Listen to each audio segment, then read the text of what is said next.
नमस्कार दोस्तों, मेरा नाम है आशुतोष और आप देख रहे हैं डायनामिक इम्पल्शन। आज के इस वीडियो में हम बात करेंगे 18 नवंबर 2022 के करंट अफेयर्स की। और ज्ञान को कभी भी छोड़ना चाहिए, इसलिए वीडियो को अंत तक अवश्य देखिएगा।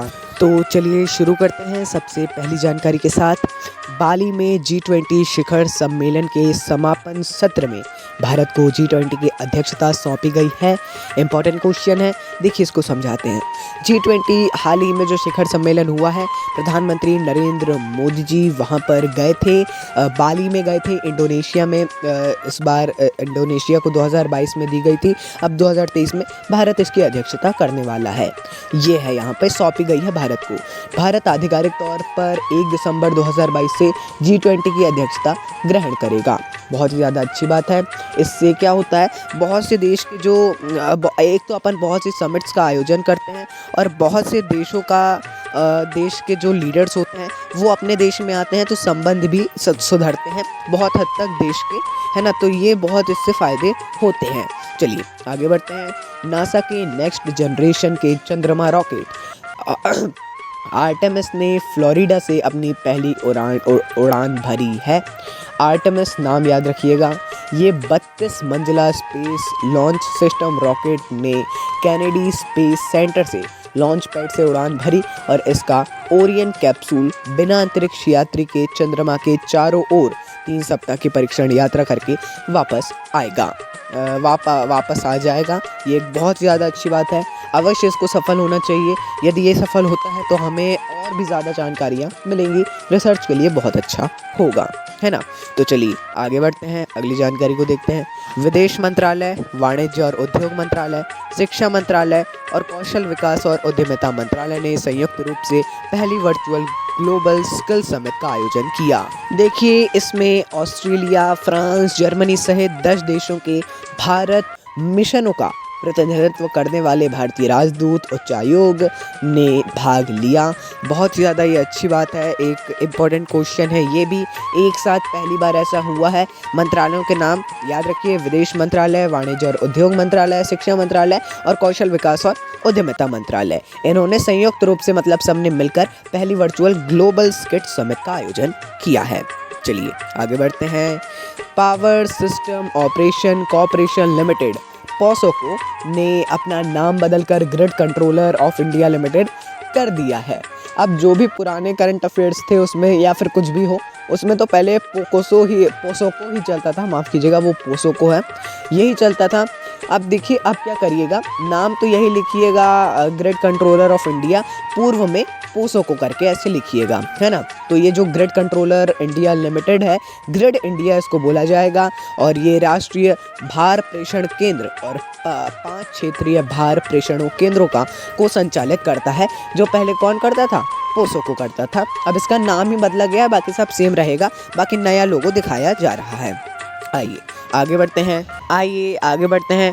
व्हाट्सएप के इंडिया हेड अभिजीत बोस और मेटा इंडिया के पब्लिक पॉलिसी निदेशक राजीव अग्रवाल ने अपने पदों से इस्तीफा दे दिया है ना। ये जिस पद पे थे इस्तीफा दिया है। भारत में व्हाट्सएप पब्लिक पॉलिसी के निदेशक शिवनाथ कुठराल अब भारत में सभी मेटा ब्रांडों के लिए पब्लिक पॉलिसी का निदेशक बनाया गया है। मतलब इनकी जगह पर भी दे दी है इनकी जगह इसको, शिवनाथ ठुकराल को। बाकी इम्पॉर्टेंट होता तो नहीं है, फिर भी एक साथ ऐसा हुआ है, मतलब कुछ अंतराल से हुआ है, तो ये इस क्वेश्चन को थोड़ा इम्पोर्टेंट बनाता है। इसके पीछे की वजह आप जानना चाहें शायद हो तो आप देख सकते हैं। बाकी जैसा हमने बताया उतना इम्पोर्टेंट भी ये नहीं है ना, लगता है तो हम बताएंगे। चलिए आगे बढ़ते हैं। IIM अहमदाबाद ने प्रभावी अपने बोर्ड ऑफ गवर्नर्स के नए अध्यक्ष के रूप में पंकज आर पटेल की नियुक्ति की घोषणा की है। पंकज आर पटेल ने कुमार मंगलम बिरला का स्थान लिया है।